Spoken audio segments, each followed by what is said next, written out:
Everybody, I'm Ed Parcaut with Mike Kelly, and we're Real Estate Jerky Daily. And it's a Wednesday already, which means that would be local numbers, El Loco numbers. El Loco. And you know what? No, they're not bad. Good. I don't. Why don't we do your stuff? I don't believe it. Oh, you know what I did? No, I got to redo this real quick. You did state. No. All right, so I'll do my stuff. Do real quick, and then I'm just going to revise. All right, this. So what we have to talk about, we have mortgage application data, the latest consumer price index inflation report, and then FHFA's new liquidity rule for the FHL banking system. Plus, let's look ahead at 25 trends. All right, let's start with the mortgage application.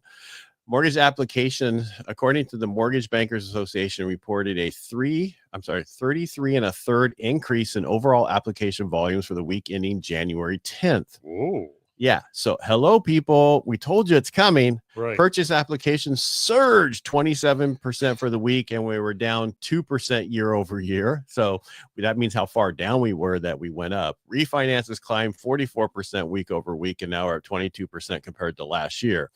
The busiest time we were back in September, we were up 200% over year with refinances. What's happening now is people go, I paid for all this stuff for the holiday. Now I need to pay myself back. I can't afford it. Thank you, sir. You're welcome. Not that it comes to me.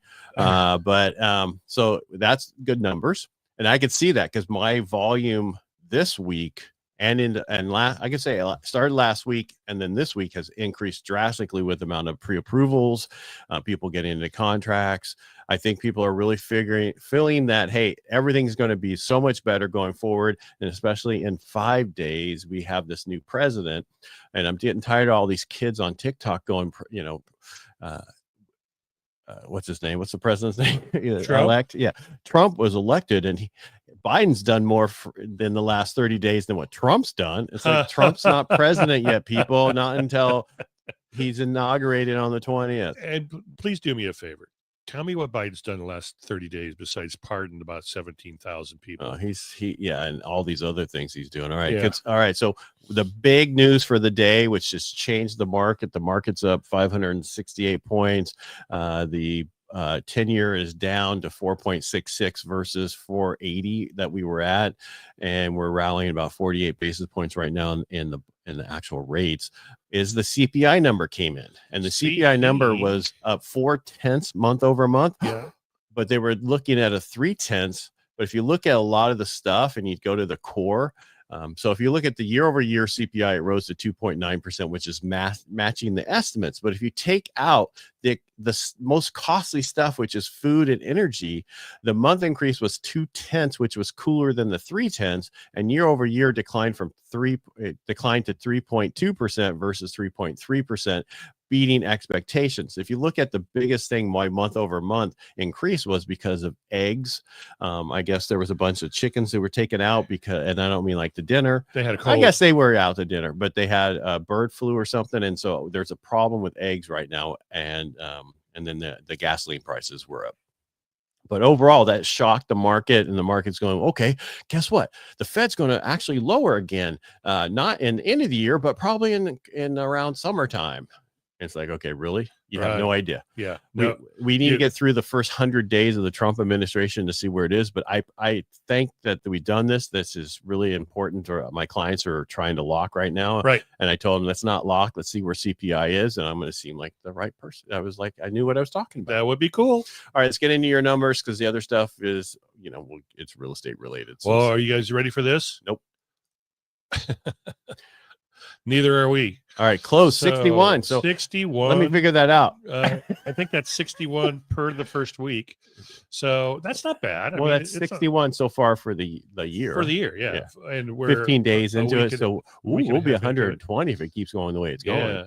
Yeah. 231 pending sales, 505 active listings. So that's an increase by about 175 listings for the month than we were last year. So That's a good start for the year. So that means next month will probably be about 300 closed for the 2 months. It's going to pick up month over month. It is. I can see the pent up demand. I see people seeing that, hey, everything's going to be better. Businesses are thinking it's going to be better, right? And that means people are going to be buying. Does that mean rates are going to drop? No, a little bit, but not really as much as people think it is. That just means you're making more money, so you can afford it.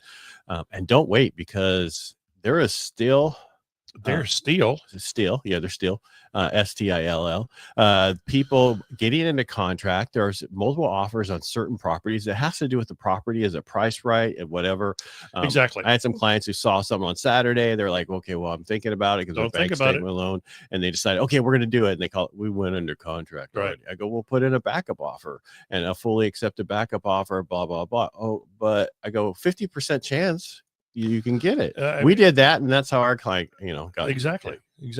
And I didn't even show them the property, but I did before we wrote the offer. But and that one worked right away. Mm-hmm. It was amazing that they had so many offers on that piece of property. Only accepted one, didn't accept any of those in a backup position, which left it wide open for our client. Mm-hmm. And boom, within 3 days of writing the backup offer, we were in number one position. Right. And then you can always go, oh, by the way, we're taking away our backup offer because we're doing something else. But if they fall out, your first position, you have first right of refusal, which means you're now not competing against all these other people a month later or whatever, when things are so much better. And that's, So, and then that's the way you do it. Right. So I talked to, I had 80% VA right now.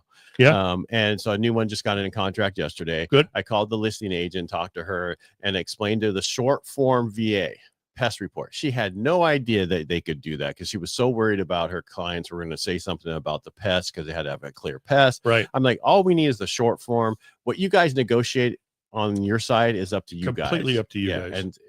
And the fact that I called the listing agent, which I do on every one of my transactions, to explain who my buyers are to a certain point, because I can't tell them everything. Yeah. But I explained to, and it helped out getting the contract. And this is a rush because my clients are living in an RV down by the river because they moved from another area to here because he got his job.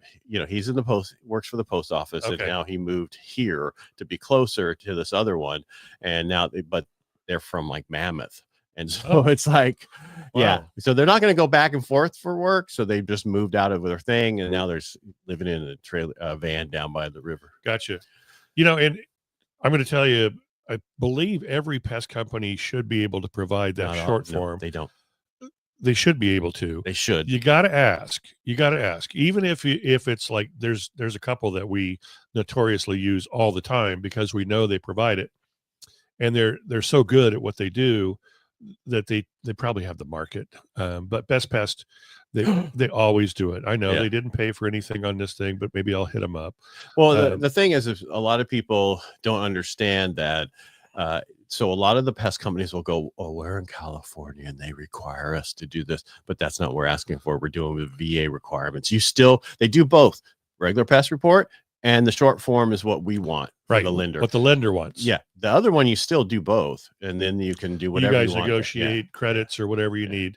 And I don't think those other companies understand that. They think they only we want them just to do the one. No, that's the one I want so we can move forward on everything. You need to see no active infestation, basically. Right. And then it allows me not to have to, what other people don't understand is if you do a regular pest report, I see section 1 and section 2 items, all section 1 items have to be taken care of. Then we have to wait for that work to be done. I have to get the clearance. And that could be, after if I do the short form and you guys still work on that stuff, I can get all the way to docs, sign docs, ready for funding while you guys finish that stuff up. Right. And that's what's important because we can get it done faster. Yeah. That's the truth. That's the fact, Jack. That's the fact, Jack. All right. Do I really want to talk about? No, who cares? Customers insurance in 2025. Real estate professionals facing growing challenges in navigating a volatile insurance landscape. No kidding. Yeah, no kidding. This is going to get so much worse. I had some clients who were actually looking up in Calaveras and Tuolumne County and decided to buy here locally because they're like, we don't want to deal with the fire. So much higher. Well, I mean, the average right now is about $4,000. on average. Yeah. And in a lot of places is 5. I'm doing some stuff in the golf tournament in Murphy's, and that used to be about $4,000, and I've been seeing $5,000 and $6,000 coming through. And somebody else I know told me they just got hit with 7. Ouch. Yeah. That's a lot. Except for, it's more in Florida. Yeah. And, and the problem people don't understand is the fire insurance, like the people in LA, they're only covered 50%. Yeah. And I didn't realize it was 50%. That's a lot of out-of-pocket expenses if they're going to rebuild. And then if they're seaside, they may have a problem with being seaside and not get permits to be able to rebuild. Well, no, the governor and the mayor have put stuff together to loosen loosen that stuff for them locally just to rebuild. Sure. Why don't we just get rid of that stupid stuff to begin with? Yeah, that is the problem. There's so much stuff we need to get rid of. And by the way, I don't know if we talked about yesterday. I'm sure we did. The facts that the governor put out. If you go back far enough, he is correct. But if you just look in the last year, he is wrong. And that's what you got to look at. Exactly. But that's like the climate people only go back so far about how temperature goes up, because if they go back just a little bit further, their numbers don't work. They don't work at all. Yeah. And that's that's how to lie with statistics. There's a book out there. Yeah. I like the interview with Governor Newsom, and we've got a Marshall Plan, and the reporter said, "Tell me about the Marshall Plan." Well, it's just in the infancy. We're just starting it. We don't have anything right now. So they have what you have is nothing. Yeah. And what you will have at the end is nothing. Nothing. Yeah. God, he's a good orator for being dyslexic. He said he was dyslexic when he was younger, but he grew out of it. Did he? Yeah. CFPB is still putting pressure to get the trigger lead thing passed through Congress. That is when people order credit reports, right. They sell that through the system sells that. That should be illegal. The easiest way for most people is just to change the phone number and then put an email in there that says "get your own lead." That's what I do. Yeah, at .gmail. So I feel sorry for anybody who has that actual email. Get your own leads. They get a lot of crap. And they're not leads.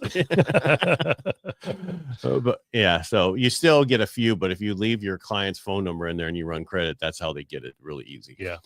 Fannie Mae and Freddie Mac, they're just still discussing whether or not to release them from conservatorship. We'll see what happens with the Trump administration.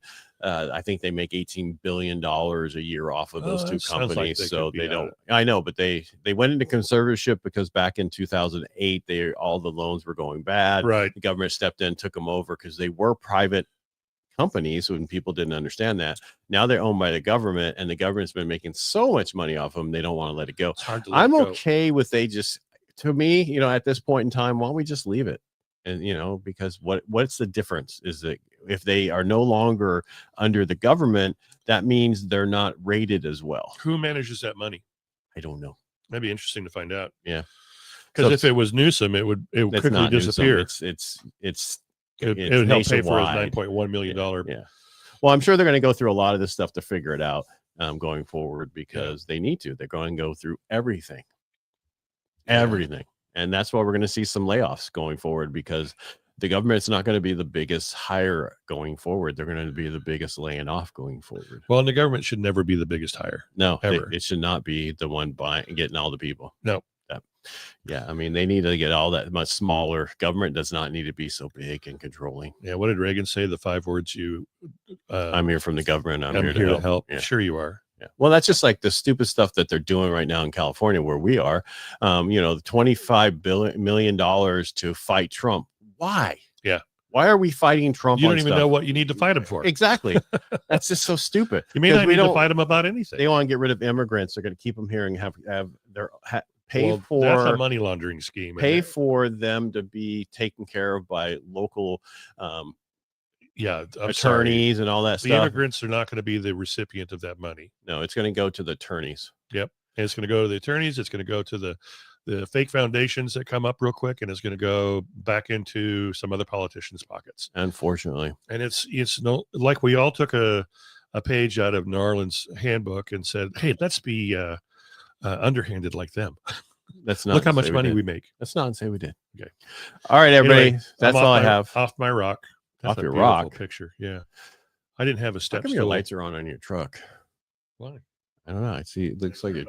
I don't know. That's the sun shining. Is it? Okay.